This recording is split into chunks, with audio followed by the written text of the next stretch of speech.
श्रीयुत हिशेबी. अरसिकाला कवित्व निवेदन करायचा प्रसंग माझ्या कपाळी लिहू नकोस, असं कोण्या संस्कृत कवीनी परमेश्वराला त्रिवार बजावून ठेवलं आहे. पण प्रत्येक गोष्ट जिथल्या तिथं ठेवण्याचं वेड असलेल्या माणसांकडून आपल्या व्यवस्थितपणाची निवेदनं ऐकण्यापेक्षा ते काम कितीतरी सुसह्य म्हणावं लागेल. फार दिवसांची आठवण आहे. एका मित्राबरोबर त्याच्या एका वृद्ध नातलगांच्या घरी गेलो होतो. माझं काहीच काम नव्हतं. माझ्या मित्राला काही निरोप वगैरे सांगायचा होता. दारात शिरतानाच फाटकावर बोर्ड होता, आत येणाऱ्यानं फाटक लावून घेण्यास विसरू नये. मनात विचार आला, आत येणाऱ्यानं जर विसरू नये तर बाहेर जाणाऱ्यांनी विसरलं तर चालेल काय? मी न विसरता बागेचं फाटक लावून घेतलं. आतल्या बाजूनं बोर्ड होता, बाहेर जाणाऱ्यानं फाटक लावून घेण्यास विसरू नये. मनुष्य स्वभावाचा काय सूक्ष्म अभ्यास आहे, असं मी मनात म्हणालो. दाराशी आलो.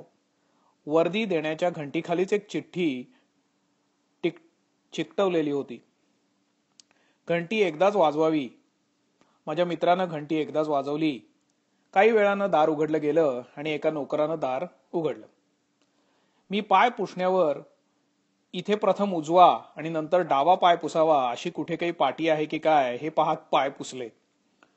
वास्तविक पाय पुसून जायची मला अजिबात सवय नाही, परंतु मला कुठेही टापटिपीचा नुसता वास जरी आला की मी आपला त्या घरात शिरताना पाय पुसण्याला पाय पुसून टाकतो. त्या बंगल्यात शिरताना या बेहद्द व्यवस्थितपणाचा मला चांगलाच अंदाज आला होता, कारण बागेतल्या प्रत्येक कोपऱ्यात फुलांना हात लावू नये ही पाटी होती. मालकांच्या नावाची पितळी पाटी चकचकीत पुसलेली होती आणि आहेत नाहीत पैकी आहेत हे अगदी ठळक दिसत होतं. या अक्षरांवरचं ढापण अर्धवट सरकलेल्या अवस्थेत नव्हतं. फाटकापासून बंगल्यात शिरेपर्यंत 3 ठिकाणी इथे घाण करू नयेच्या पाट्या होत्या. त्यानंतर मी दिवाणखान्यात शिरता शिरता आणखी काही अंदाज केले.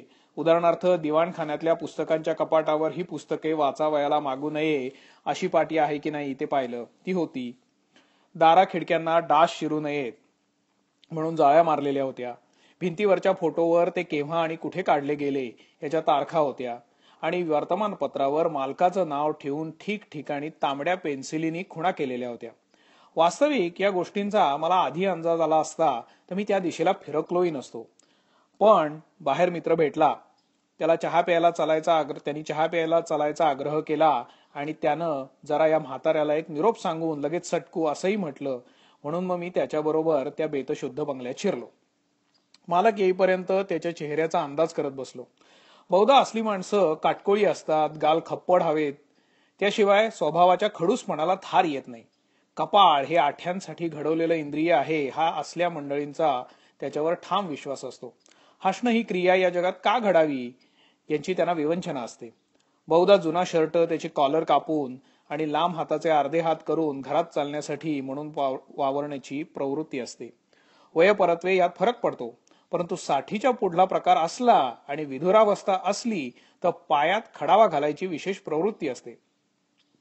मी अशा प्रकारच्या मनुष्य विशेषाची कुंडली मनाशी मांडता असतानाच दारात काहीतरी खुडबुडलं आणि एक 60च्या घरातले वृद्ध गृहस्थ आत आले. माझ्या मित्रानं तोंडातून 3-4 शब्द सांडण्याचा एक दुबळा प्रयत्न केला. कुणीही यायला माझी हरकत नाही, पण आधी कळवलेलं असावं. मी एकच कप चहा करायला सांगितला आहे. छे हो, आपण चहाची तकलीफ कशाला घेतलीत? नाहीतर मी चहा घेत नाही. मी उगीच प्रकरण सावरून घेतलं. प्रश्न तुमच्या चहाचा नाही. ह्यानं माझी 4 वाजतानाची अपॉइंटमेंट घेतली होती, तसा तो 5 मिनिटं उशिरा आला आणि बरोबर मला न सांगता तुम्हाला घेऊन आला. आपलं काय बोलणं व्हायचं असेल ते होऊ दे, मी बाहेर बसतो किंवा बाहेरच जातो. प्रश्न तुमच्या बाहेर जाण्याचा नाही आहे. प्रश्न मी चहा प्यायचाही नव्हता, बाहेर जायचाही नव्हता, कसलाच नव्हता. प्रश्न होता एकच, तो म्हणजे अत्यंत आपण हिशोबी आहोत, व्यवस्थित आहोत. त्या हिशेबीपणापुढे, व्यवस्थितपणापुढे जगातल्या कुठल्याही गोष्टीची मला पर्वा नाही हे ठसवायचा.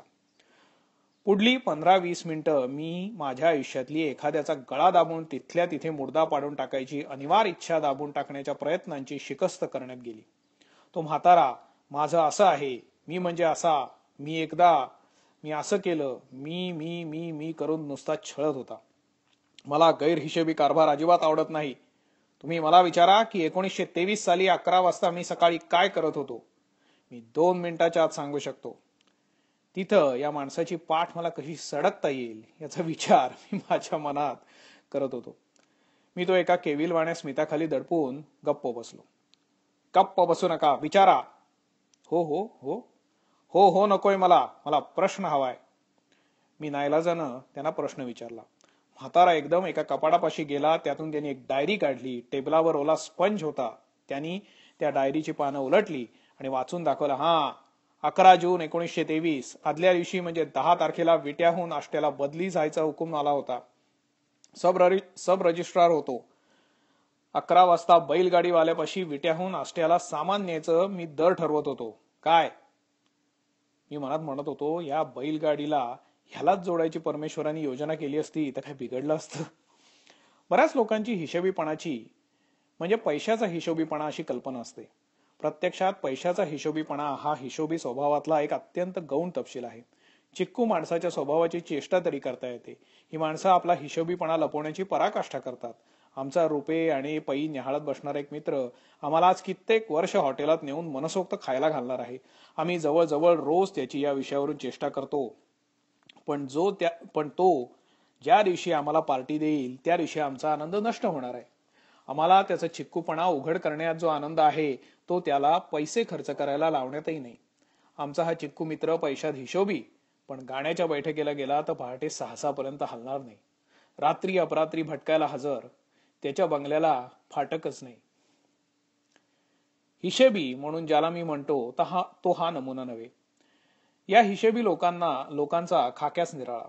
पुस्तकं विकत घेतल्यावर त्याला कव्हर घालून विकत घेतल्याची तारीख लिहून पुस्तकं मागू नयेत असे पाट्या लावून कपाटात ठेवणारी ही माणसं. आपल्या वाण्याची, दूधवाल्याची, घरवाल्याची बिलं बरोबर 1 तारखेला पोहोचतात या अहंकारात असणारी ही माणसं. सकाळी 5 वाजता उठून रात्री 9च्या ठोक्याला झोपणारी ही माणसं आणि ज्यांच्या बोलण्यात सदैव पोवाडेवाल्यांच्या जी जी जी र जी जी जी सारखं मी र मी रे मी मी मी अशी सतत मी धरलेली असते अशी ही माणसं.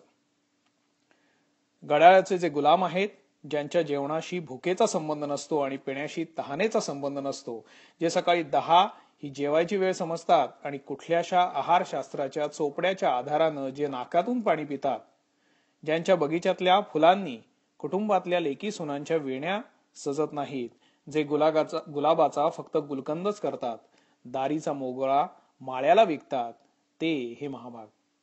नियमितपणा म्हणजे सर्व काही असं समजतात आणि प्रत्येक गोष्टीची आपल्या डायरीत नोंद करतात. त्यांनी लाथेनं बिछाना उलगडून त्याच्यावर अंग टाकण्याची मजाच अनुभवली नाही. पहाटे फिरायला जाऊन उशेची स्वप्न निहाळली नाहीत. जे नदीच्या घाटावर पोहायला गेले परंतु पाण्यात घागर बुडवून कसल्या तरी गोड विचारात भरल्या गागरीचा भार विसरलेल्या जलवाहिनीच्या दर्शनानं क्षणभर घाटावर रेंगाळले नाहीत, ते हे लोक. कारण त्यांनी 8 ते 8:15 नदीवर स्नान हा फक्त हिशोब मांडला.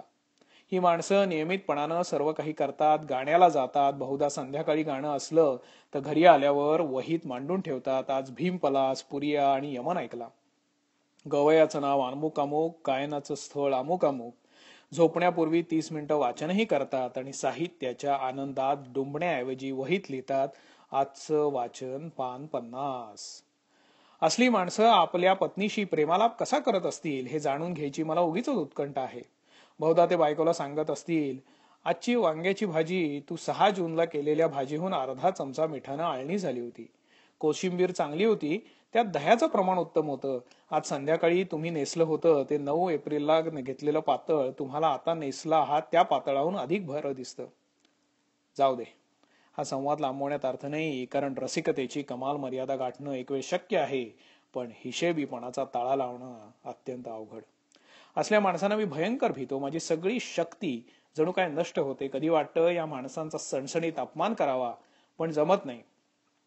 कदाचित परमेश्वरानं हा नमुना करताना काय हिशोब करून ही मनुष्य रूपधारी यंत्र घडवली ह्याच्या विचारानंच मी हतबुद्ध होत असेन. असल्या लोकांच्यावर कसला तरी सूड काढायचा विचार येतो. मित्राबरोबर ज्याच्याकडे गेलो होतो त्या म्हाताऱ्याला मी तसा सोडला नाही. त्यानं तर माझा फारच अपमान केला होता. माझं नाव विचारण्यापूर्वी मी किती वाजता उठतो हा अत्यंत खासगी प्रश्न विचारला होता. माझ्या बुशकोटातून डोकावलेली सिगरेटची डबी पाहून धूम्रपान आणि कॅन्सर या विषयावर कुठल्या तरी मासिकात आलेली 2 पानं त्यांनी माझ्याकडून वाचून घेतली आणि दाढी करायचं एक पातं मला किती दाढ्यांपर्यंत टिकतं हा प्रश्न करून त्याचं उत्तर न देता आल्याबद्दल माझी खरळपट्टी काढली होती. त्याच्यावर सूड म्हणून मी जाताना त्याच्या बागेतला नळ सोडला. त्याची आहेत चिपाटी नाहीत करून टाकली. बाहेरचं फाटक उघडं टाकून रस्त्यावरची दोन बेवारशी गुरं हाईक हाईक करून त्याच्या बागेत सोडली. ह्यापेक्षा मी त्याच्यावर आधी काय सूड घेणार होतो. तेवढ्यावरच मी खुश झालो. परंतु 2 दिवसाच्या आतच माझ्या नावावर एक पत्र आलं. त्यात माझ्या निष्काळजीपणामुळे झालेल्या नुकसानीबद्दल त्यांनी तीव्र नापसंती व्यक्त करून आपल्या फाटकाचा दरवाजा मला कायमचा बंद असल्याचं कळवलं होतं. मात्र त्या खाजगी पत्राच्या वरच्या कोपऱ्यात जावक क्रमांक 232 हे लिहायला तो हिशेबी थेरडा विसरला नव्हता.